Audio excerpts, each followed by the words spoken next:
কিশোরগঞ্জে বিদেশের টাকা ফেরত না দেওয়ার বাহানায় প্রতিবন্ধী সহ ৫ জনের নামে চাঁদাবাজির মামলা।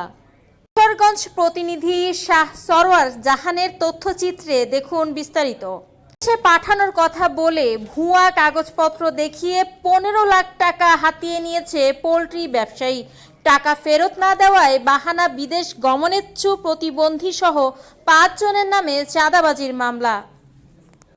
সংবাদ সম্মেলনের মাধ্যমে প্রশাসনের দৃষ্টি আকর্ষণ করেছেন প্রতারিত হওয়া ভুক্তভোগীরা।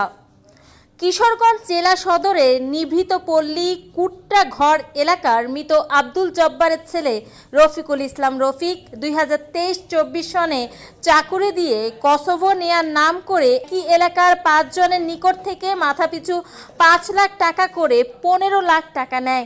চুক্তির মেয়াদ পার হয়ে গেলেও বিদেশের কিশোরগঞ্জ জেলা সদরের নিভৃতপল্লী কুট্টা এলাকার মৃত আব্দুল জব্বারের ছেলে রফিকুল ইসলাম রফিক 2023-24 সনে চাকুরি দিয়ে কসোভো নেওয়ার নাম করে একই এলাকার ৫ জনের নিকট থেকে মাথাপিছু ৫ লাখ টাকা করে ১৫ লাখ টাকা নেয়।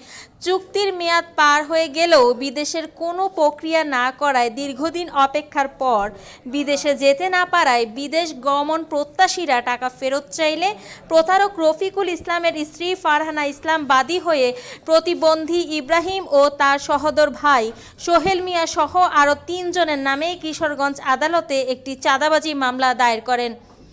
এদিকে মিথ্যা মামলা ও পাওনা টাকা ফেরত পেতে আজ ১২ই মে ভুক্তভোগীর পক্ষ থেকে কিশোরগঞ্জ বাংলাদেশ সাংবাদিক কল্যাণ পরিষদ কার্যালয়ে সংবাদ সম্মেলনের মাধ্যমে ভুক্তভোগীরা তাদের পাওনা টাকা ফেরত পাওয়া ও মিথ্যা মামলা থেকে অব্যাহতি পেতে স্থানীয় পুলিশ প্রশাসনের দৃষ্টি আকর্ষণ করেছেন।